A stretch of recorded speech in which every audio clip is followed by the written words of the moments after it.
Before we start today's episodes for the show, I just wanted to say something to you guys, and it's going to be quite a bit. So first of all, we have made some very big movements, or growth spurts, if you will. We've pretty much gained like over 100 subscribers in just the past few weeks, and more importantly from that, because of the controversy, we lost subscribers too, which is it's bound to happen sometimes, but. I really appreciate you guys staying, hearing me out, and also the people who subscribed. Welcome. I really appreciate it.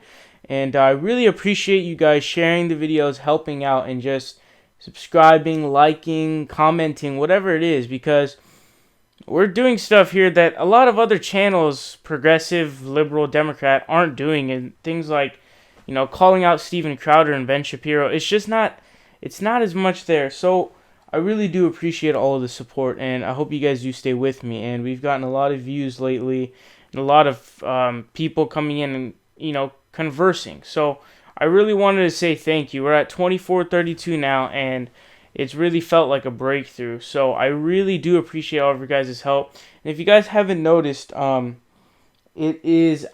have a little schedule. Basically, it's 6 a.m., 12 p.m., and 4 p.m. for videos. That is all Pacific time. That's Monday through Friday. That's for this week. That's my goal of all times, to have 3 videos per day at those exact times. Those are my goals, but sometimes it's not going to happen because either I'm really tired, I end up taking a nap, I have too much homework, I have a project to focus on, I have something like that, because I still have to go to school, still have a family, still, learning to drive, and I'm doing all this type of different stuff. So I'm really, really trying to stay to this schedule, and I'm going to try to make it so on the weekends, on Saturday and Sunday, I have 5 videos. So, obviously the day's not going to go, but the good news is 5 days have passed where we have been on the schedule, so high five to you guys. But anyways, thank you so much. Don't forget to subscribe, like the video, follow me over on Twitter at ProgressVoice, and I really do appreciate your guys' help. So, Bernie Sanders has made some comments that are pissing off DNC politicians or DNC chair candidates and such, as he has, quote, reopened wounds of the DNC primary in which he got cheated out of a legitimate election through many different ways, like leak questions in the town hall, less polling places in areas where Bernie Sanders has more supporters, literally vote parties being swapped. He's got vote banks being his voter bank was hacked. I mean, all these different types of things. So there's a lot of different things to be looking at here. We got the lack of debates happening during football games and Martin Luther King Jr. weekend and Saturday and Friday, and it's just ridiculous. So The Hill has this article here, and they have some interesting things to say. They say Sanders' recent swipe against former Vice President Joe Biden has angered Democratic Party officials who are accusing the one-time Democratic presidential candidate of refighting a bitter primary season that ripped the party in two. The independent senator from Vermont has also infuriated supporters of Tom Perez. Screw Tom Perez. No on Tom Perez. He's a corporate douchebag who doesn't care about the people, and that's why he's there in the first place. Mike over at the Humanist Report does a great job of covering it, so if you want to see a lot deep on that, you should check his channel out. So a top contender for Democratic National Committee chairman after an unprovoked attack against the former Labor Secretary. Sanders, who backs Perez's rival, Keith Ellison, sorry guys. Okay.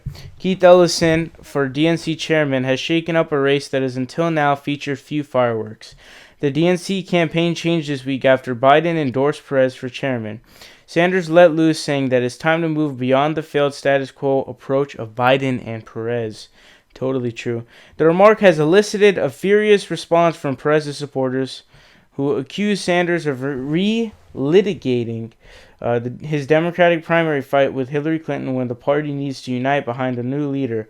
Sanders' critics are firing back, noting that he isn't even a member of the Democratic Party.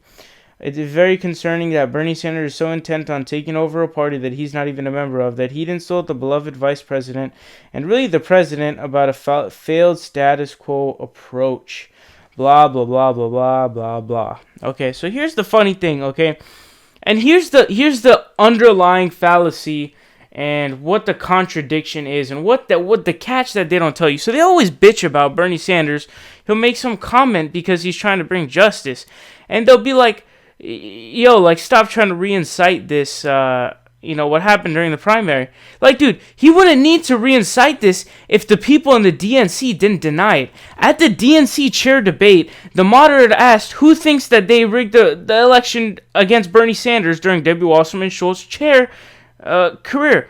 Nobody raised their hand, not even Keith Ellison, who's fucking backed by Bernie Sanders, who's endorsed by Bernie Sanders. So if these pricks, these corporate pricks, came out and these lobbyists came out and said, hey, it was rigged and we want to fucking change the party so it's legit to not just elect these corporate chairmen, then you know what happened? He wouldn't have to do this because it would have been common knowledge and it would have been agreement. But because this injustice is going on and they don't fucking agree, they don't tell the people, yeah, it was rigged because the underlying evidence, the overlying evidence is overwhelming.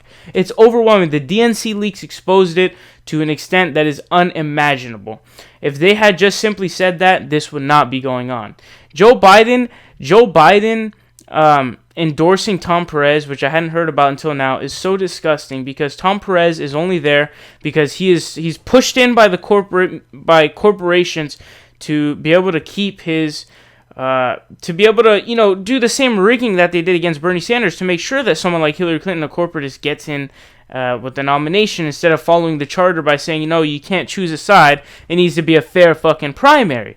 So the fact that Joe Biden even went through and did this, and I think I have a theory as to why, I think it's because if he wanted to run in 2020, he would have to endorse Tom Perez because he needs the donors on his side.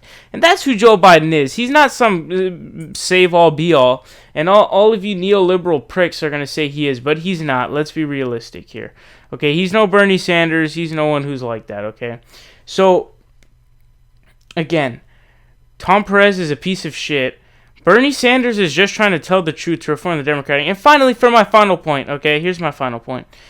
This, idea that, if you're not part of this party, you simply can't criticize anything. You can't criticize anything at all, even if you have a Congress position. First of all, he has a congressional position, so he's not just some random piece of shit. Number two, he ran in the Democratic Party for president, and the Democratic fucking Party rigged it against him. Would you be super goody-goody with the party that rigged a primary against you that you would have won a general election against the candidate who lost? Huh? Would you? I don't fucking think so. So, there's so many points to go over, because there's another point too. Every time that one of these DNC fucks criticizes one of the chairmen in the RNC, automatically say, no, you're not a party of him, so you can't criticize him whatsoever. What the fuck kind of logic is that? That's like a pussy bitch logic. That means you don't want to hear anything because you know you're wrong. So stop it. Be genuine. Stop being disingenuous. Bernie Sanders is trying to bring legitimate change. You guys are trying to keep neoliberalism, corporatism, and a failed system in the Democratic Party.